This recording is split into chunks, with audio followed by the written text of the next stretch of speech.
Unfortunately, one of the biggest blizzards in the past 5 years was about to roll in. My production schedule was basically like this. Friday, a couple actors were gonna come in from Chicago, rehearse, spend the night, and on Saturday, we rehearse everyone in the morning a little bit and then shoot the whole thing. What ended up happening is Thursday night, I get a call from my actors saying, this is one of the biggest and scariest blizzards I've ever seen, and I am not so sure that we'll be safe driving on Friday.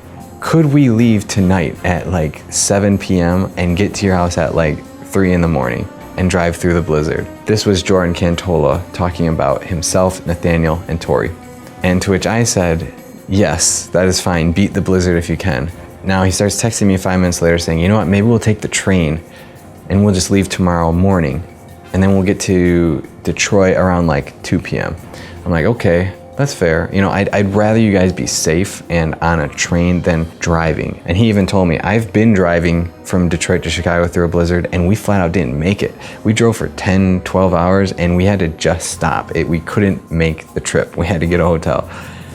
If these guys can't get to my house due to this blizzard, there is no movie. So in my mind, I'm like, okay, do not miss that train. You have to get on that train. Like if you're leaving the car behind, I'll pick you up in Detroit. I'll shuttle you to the house. And that was the mindset we had going in. Now, I wake up Friday morning and I get a phone call from my lead actress, Tori, saying, Grant, I don't want you to be upset, but I'm kind of freaking out. And well, basically Jordan and Nathaniel got on the train, but my bus was running behind and I missed the train by 3 minutes and they just took off. So at that point, where do you go from there? So you can't get upset at Tori because it was the bus. We talk it out and she says, you know what, there's a train leaving in 4 hours. Maybe I won't be there at 2, but I could be there at 7. And I'm like, okay, that's not bad. And I'm like, the big thing is I need you to rehearse a little bit with Mason before the big day, because we were in a scenario where my lead actress had never met my lead actor, had never rehearsed, never talked, never even said hello. And in less than 24 hours, they had to play an on-screen romantic couple for basically a time travel romance film. So in my mind, I'm thinking, Tori, get on the 7 o'clock train, do not miss it. And if you roll into Detroit around 7 and I get you to my house with the blizzard conditions, I could pick you up, be back at the house by 8:30, and give you like 2 hours, 3 hours to rehearse with Mason, who is already traveling to my house. And with that little window, maybe there'd be enough chemistry, we could work it out. She said, okay, hung up. Now I have no time to even practice lighting setups or and this may sound bad, but we're 24 hours away and I still didn't even build the time machine to be used for the time machine movie. And I text Jordan around 1 and I'm like, okay, I'm about to leave. It's gonna be an hour through the snow. Are you gonna be at the train station at 2? And he said, oh no, sorry dude. This train has stopped like 4 or 5 times. We've been 45 minutes without power right now. We're just sitting here chilling. And so don't come at 2 because it's gonna be a while. And I'm thinking, holy crap. That means they're gonna be late. That means Tori's very likely gonna be late. That means she could get out of the house at 9 or 10 after I pick her up and make the hour drive back. So things are really stacking up. And meanwhile, I don't even have a time machine. So anyway, I go pick them up, driving through the blizzard. Everyone's driving through the blizzard. It's the worst. And I'm getting phone calls from people. 2 crew members, car troubles. We can't make it down to this film. Okay, that's fair. Get another call. These roads are looking crazy and I just don't trust it. I'd rather not go through this blizzard. Okay, get another call. Dude, I am so sick with the flu. I have been out 2 days and I'm still out. I'm sorry, I'm so sorry. Okay, dude, my family is sick. I need to be here while my wife's gone. Okay, so at that point in time, I'm going to pick up 2 actors who are running way late, driving through a blizzard with half of my crew deflated, 5 out of 10 dropped. And just hoping the other 4 crew members will come. And one of them was driving from Grand Rapids going the same exact route through all of this blizzard and snow. So the odds were stacking up against us tremendously based on nature. And I get to the train station. They're not there at 2. They're not there at 3. They're not there at 3:30. Finally get there at 3:45. It feels like they've trekked for days. We drive back to my house. Mason's been there since 4. We get there at 4:30. They have like 2 hours to rehearse as many scenes as they can. Wash my hands first. All good in the hood, man. All good in the hood. Whoa, dude. I got you, bud. Jeez, you gaining weight? Feeling okay? Here, I already cracked her for you. I'll take one. You already got one. How much to it? Ooh, somebody get you to a room. We're fine, Nick. Damn, you got some mood lighting in here, Nikki. It should come in handy. Really? Don't get any ideas. I can't do that. I'm not gonna be able to do it, I swear to God. Don't play dumb, dumbass. Why didn't you tell me? What, not to invite Anne-Marie up here? Into your bedroom? The report came out February 2nd, 2012. You die from drunk driving. Screw you, man. Cut this shit out. Wait, hold on. No, I drove 2 hours for this. No, Russ, I was serious. I have to work at 5 a.m. Russ, open your eyes. It's really deep out here. I'm gonna come back to the party, if that's cool. Right? I shoveled it twice already. I say, here's my executive order. Nathaniel, Jordan, go build me a time machine.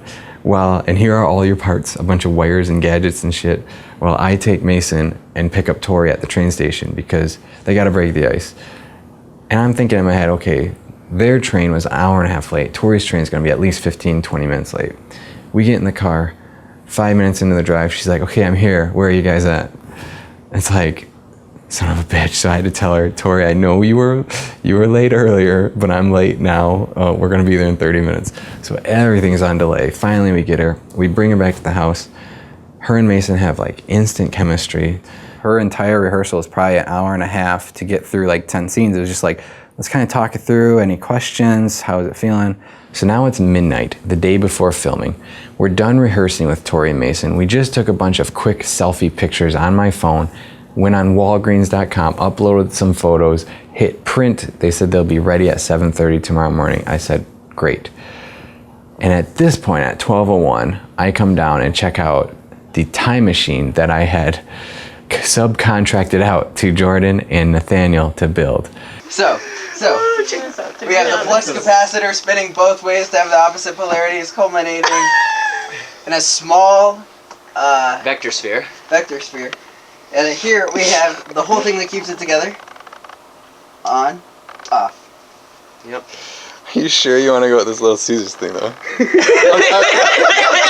What I came down to find was something I would have never expected in my wildest dreams. It looked like something you'd see at a garage sale. Maybe the best way to describe it is what maybe a used time machine that you get on Craigslist or something. But I can't talk too bad about it because they did it in like an hour or two and they laughed their whole way through. And honestly, once they plugged it in, I was kind of impressed. I was like, okay, it's got lights. There's some stuff hidden under there. There's some pipes running through. It's not bad. It's no flux capacitor or DeLorean, but that's not what we want. Who says that's what it needs to be? So then we started lighting and we're like, okay, we haven't lit any of the house yet. I had ideas. I'm like, okay, kitchen, main level, that's gonna be mostly just overhead. We're not gonna bring in extra lights for that. But all of the basement had to feel like this is some dude's DIY lair. So we just put a 4 lighting grid around using some hanging work lights to help, give it some sort of feel that could potentially work in that basement. The rest of the lighting, I kind of was ready to just wing it and put one softbox here, one there, just illuminate the ceiling, kind of flood it. And a lot of practicals, almost everything practicals. And at 2:30, I finally hit the hay.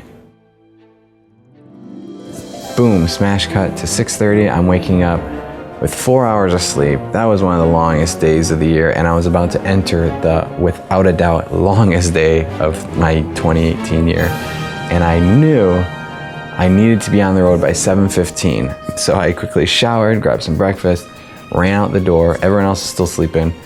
I head on over to Kroger, buy the remaining groceries we need. Also had to run to Home Depot to buy a second hanging work light because we were definitely in need of it. Then I had to run over to Daddy's Donuts on Hall Road, which I have to say Omar, the owner of Daddy's Donuts, donated 3 dozen donuts and 4 gallons of coffee to our project just to help out. Thus the shirt, thus you'll see the scene with the shirt. After stopping at Daddy's Donuts, I rushed over to Walgreens, handed the dude my credit card, said, I'm in a rush. I printed some photos overnight, I just need them. And he's like, okay, grabbed them, charged me $1, walked out of the place. All my actors and crew needed to arrive between 9 and 9:30 a.m. I rush, I get there at 9:01. I'm coming up to the house, I've got boxes of donuts, coffee, work lights, photos, all these things. I'm a mess, and I look and I see 0 cars. I get in the house and Jordan's the only one awake, and it's 9:15. I'm like, okay, I hope we still have a movie coming today. But I had no time to freak out. And thankfully, Jordan and Nathaniel are awesome. They're like, can we plow the driveway? I'm like, if you want, you don't have to, but that would be sweet. And they did it. What's up, bro? You can take a break. Then it's just grab all the equipment. We had 3 cameras coming that day, lots of audio equipment. I could have spent another 5 hours just setting up equipment and checking. And meanwhile, people are knocking on the door hello, hello. And it's exciting because I haven't seen some of these actors in years or crew members in years. And some people I never met in my life. So I'm nice to meet you, so happy you're on board.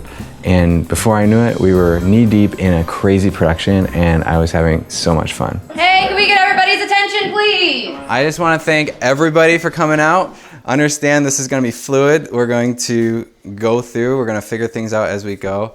But I am just so thankful you all are here.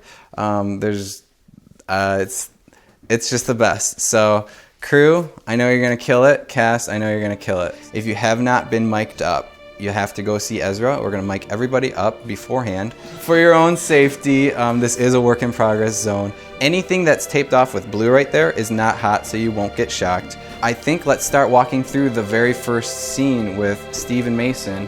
And Mason, I want you to coast through these things, and right after lunch, I think we should start shooting. So we've got about 45 minutes to kind of just walk it through, get the blocking, and we'll do most of the real emotion as we're shooting. Kevin's our co-director here. If you don't know him, Chelsea's our co-cinematographer. Tess is our all-around awesome star. She's makeup. She's handling basically 3 roles today. So yeah, I guess let's make a movie. Okay, cool. Break, and break. Wherever Tori is, that's a joke for her. All right. Cut. Stop. We had myself, Kevin, and Chelsea ready to film, each on their own camera. We had Ezra monitoring all audio. We had Tess monitoring the script, monitoring our shooting schedule and time of the day, monitoring our catering and food, and monitoring all props, and just kind of being a gopher. Without Tess, this film wouldn't have happened. She was our rock star, and she may not even realize she was doing it as she was doing it. But when I look back now, it's Tess took 5 roles and killed it. And Jordan and Nathaniel honestly really helped out because those two helped by giving their hand in with things like the documentary, things with dimming our lights and adding some practical effects while we were shooting. So eventually we got all actors and all crew together, probably around 10:30. And I had initially said 10 to noon is what we'll do a complete walkthrough of the whole day in those 2 hours, break for lunch, and start filming around 2 p.m. Yeah, I do think the cast and crew will pull it off. I do think it'll be extremely difficult though. I'm super excited to see how that works, and I imagine it's just going to be this grand dance all day long. Grant dance. Sorry. Grant dance all day long. We're even being given a chance to rehearse, which is great because having the rehearsal before the actual shoot and not getting burnt out on it at all, it doesn't even feel stressful. I can't imagine what it feels like maybe for the people running everything, but as far as I can tell, everything's been pretty chill. Oh yeah, we got this. Once you start, you can't not finish either. I feel like at the very least, this is a group of people that's gonna make sure it gets finished. I think if you are crazy enough to come up with an idea, you're crazy enough to see it through, for sure. I think, as long as people know their lines and, their stuff, and I've witnessed that already. So, yeah, we're going to pull this off, and it's going to be great. We'll see. One of the things that I'm doing is taking time like this to just get some downtime so I'm energized when my time comes again. I think Grant said I have about an hour now, and I'll look at some lines and work a little bit on some scenes, but I'll try to take it easy so that I'm energized when it goes. And it's weird for me too, I have several physical things to do. This is not just talking heads. I have to help carry a guy across the room, I fall off a chair, I get kicked in the groin. I got a whole series of things to do, and I don't think they're stuntmen. The number one challenge is going to be time. Having so many people in one space trying to orchestrate 26 scenes so quickly. And we have to get it this weekend, or else the rest of the kitchen is getting renovated with the house. And then also just working with daylight and trying to make sure, since most of this is taking place during a dinner party in the evening, just making sure we're getting the shots we need when the lighting is appropriate. So there's always that little part of me that's like, all right, here's your moment. And then you're like, I don't know any lines. but besides that, hopefully someone's on book, as like super backup. The only thing I'm worried about from today is having too good of a time and liking everyone too much, so that when I leave here, I'm going to be super depressed and not be able to get back to my regular life. Challenges? I don't even want to talk about challenges. You know what? It's going to be perfect. There's not going to be one hitch. I'm feeling excited. I'm feeling a little nervous. I'm feeling really excited. I'm feeling pretty good. I'm a little bit tired already. I'm kind of jittery, but I think it's lack of sleep. My throat's a little itchy. Pumped to kind of observe everything and take it all in. I'm terrified, actually, that I'm just gonna run out of steam about halfway through and just completely fall over. I mean, we rehearsed, yesterday from 2 p.m. to midnight, nonstop, basically. And yeah, I woke up and already my body's just kind of sore, so it'll be an interesting day. Any last words? Just let's get them. Make films kick ass. Keep working, we'll get there. We're gonna pull this off. Break a leg to everybody, and I'm excited to be here. Oh, dear God, help us. Now this is the kicker. I recorded a quick walkthrough 2 weeks prior, showing all the actors, this is what my house looks like, this is what the space looks like. So let's just walk through the house at the precise order in which the script will play out. And without adding any dialogue or any time to break, that entire little rough cut took 20 minutes to watch, room to room to room to room, to go through 35 scenes. And as we started rehearsing at 10:30, it dawned on us, there is no way. If we try walking through every single scene before lunch, we're gonna be walking through scenes all the way till dinner. We're like, all right, everyone turn on the audio, get the cameras, we gotta just start shooting now. Like, there's no other option. The longer we wait, the worse off we'll be. So we grab the camera, start shooting at 10:30. 3, 2, 1. Perfect timing.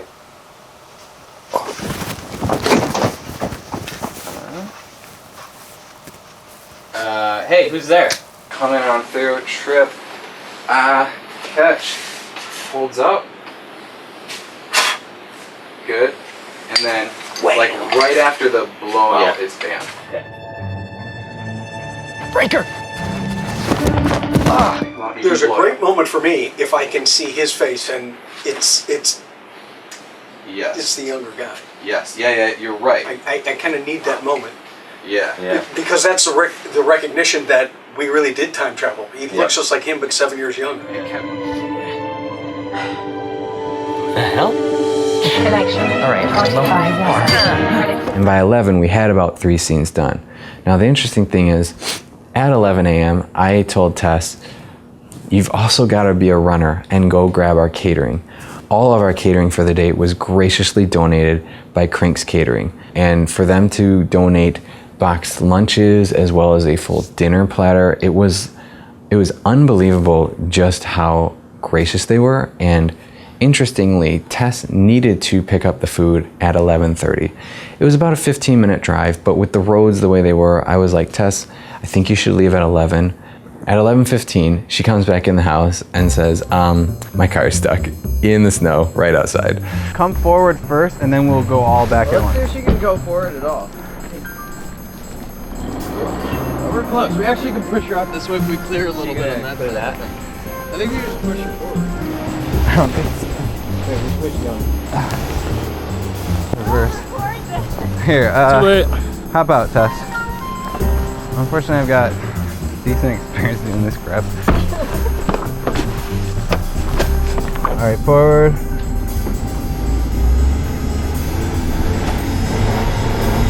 And reverse.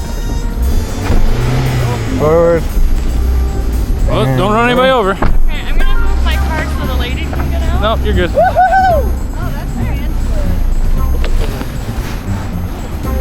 Tess, what happened? A little. My car peed. Alright, Tess. Don't drive crazy. I'll call Cranks. Let them know I'm on my way. Yep. Hey, Grant. What just happened? Walk and talk. So basically, Tess got stuck, and that's okay because it happens, and it's part of the production design, the atmosphere we built. I got nothing to add, but we're back. We'll be eating lunch in a little bit, but we're gonna start rehearsing and quick blocking walkthrough right now. She heads on out, goes to get the catering. We continue filming a little bit more of our scenes, and by the time Tess gets back at 12:15, we break for lunch. Now, we are about 3.5, 4 scenes done, and after lunch, we pick up a little bit more down there, and someone says, if we could do those bedroom scenes before it gets dark, that would cut out a lot of our schedule too. So we go on up, we decide, let's shoot all these bedroom scenes by blocking out the daylight that's coming in using these curtains. And everything's going good. We get about 2, 3, sometimes even 4 reps per scene, and our actors are killing it. Jess, wait. Ah.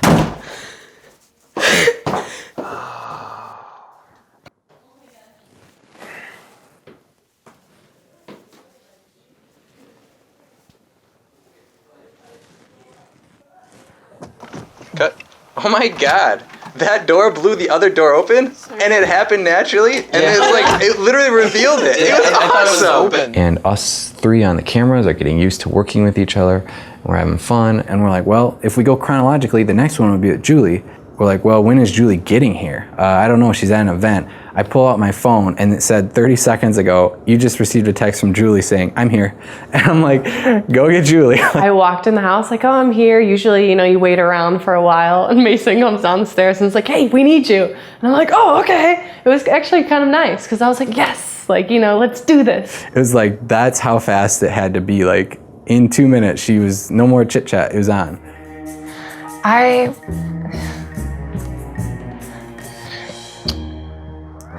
It was Mason's first on-screen kiss ever. Unfortunately, during some of the takes, I needed a square on shot. I needed to get them both in frame at once. Hold it right there, guys. I do want to get a direct center shot, because I feel like that is vital here. Okay, we're going to start like 2 lines before the kiss. Even if that means kind of just the beginning then, I guess? Like, yeah. Yeah. All right. Are you okay? Yeah. And I'm setting up my camera, and I'm trying to get the damn autofocus to work, and it's not focusing right. I'm so sorry, guys. Mason, hold still. So now by 5:30, Tess picking up dinner, did not get stuck this time. 6 o'clock, we're all eating, we're all happy. We just rocked out 9 scenes. And at this point, it's about 8 hours into like our working day. And people are like, dang, this is kind of tiring. Like, filming is fun, but Mason's just pulled off 9 scenes of emotions going up and down, up and down. And throughout the day, Tess was making check marks on our shooting schedule for every scene that we did. We're looking at the schedule. I'm like, all right, where are all the check marks? And it's like, boom, boom, boom, we did those. I'm like, wait, didn't we do those? No, I guess we didn't. Looking down more and more, and like the whole page is like white. I counted it, we did 9 scenes, and we had 26 more to go. And it was almost like I can't believe it. Like, how could we have been going so fast and doing so much and not even be close to halfway, and it's dinner. So we... Yeah, it made me nervous. I was like a quiet fret, like, how do I do this? And so I went up to Kevin and I'm like showing him the schedule. I'm like, look, we have about 6 hours left till midnight. So far, we've done 9 scenes in about 7 hours, and we have 26 more to do. We need to average 5 scenes an hour for the next 6 hours straight without breathing to get through. And his jaw kind of dropped. He looked at the page and he took a bite of his dinner from Crank's Catering and said, I guess we should get started sooner than later, huh?